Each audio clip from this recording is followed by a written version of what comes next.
ესე უბრალოდ დაემთხვა. სპეციალურად დამთხევა. შეიძლება ეს სხვადასხვა მიზეზების გამო დაემთხვა და შესაბამისად რა მოხდა? ეს ტაძარი, რომელსაც ახლა ჩვენ მალე ვესტუმრებით, არის ტაო-კლარჯეთში არსებული ერთ-ერთი ტაძრის მაკეტი.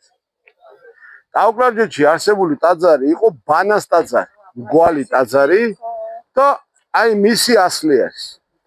ბანას ტაძარი არის მე-7 საუკუნის და გასაკვირველია ეს ტაძარი ისე ვერ აიგებოდა რომ ბანას ტაძრის მსგავსი აგების სურვილი გაუჩნდა იმ ქტიტორს, ვინც ეს გადაწყვიტა და ეს იყო ბაგრატ მეფე და ზუსტად ბაგრატ მეფე, რომელმაც ეს ტაძარი ააგო, გადის გარკვეული პერიოდი, ზუსტად ბაგრატის ტაძარში ჯვარს იწერს და ბაგრატის ტაძარში მისი ჯვრის წერის ფრესკა არის ოშკის ტაძარში.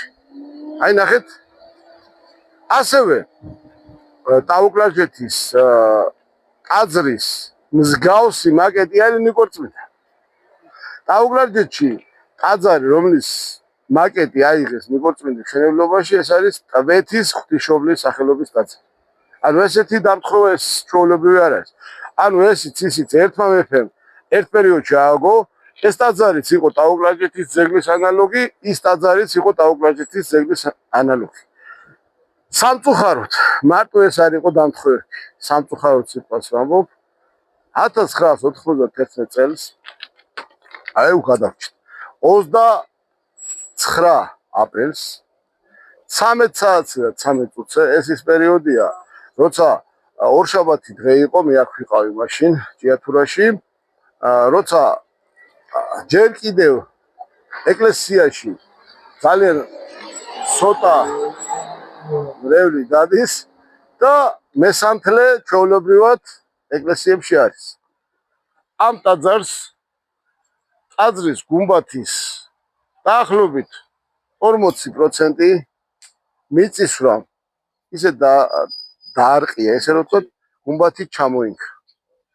და რო ჩამოინგრა, ეს ჩამოგრეული მასალა დაბლა დავარდა და ჩვეულებრივად ის მესამთლე, ვინც აქ ამ ტაძარში იმყოფებოდა, სრულიად გადარჩა ერთი კენჭი, ერთი რაღაცა წარმოხვედრია.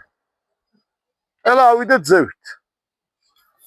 ნიკორწმინდის ტაძარში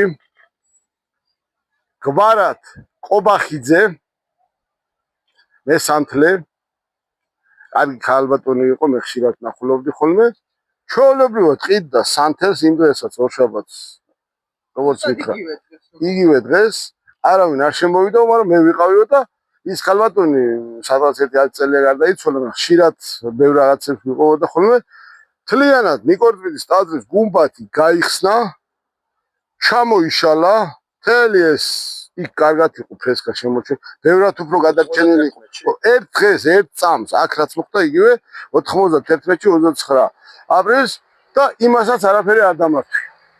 ეს ამბავი არ ხდება მე-11 საუკუნეში, როცა ტაძარი იკურთხა და დასრულდა. ხდება მე-20 საუკუნეში და ამის თვითმხილველები ბევრი არსებობს. მეც ახლა ეს ტაძარი მახსოვს, 97 წელს ეს ტაძარი აღადგინა ასლან აბაშიძის დამ ნარგიზა აბაშიძე. და რატომ მაინც და მაინც მან ეს ტაძარი ბოლო პერიოდში ჯერ ამირეჯიბებს ეკუთვნოდა, სხვადასხვა ძალიან საინტერესო ტაძარია.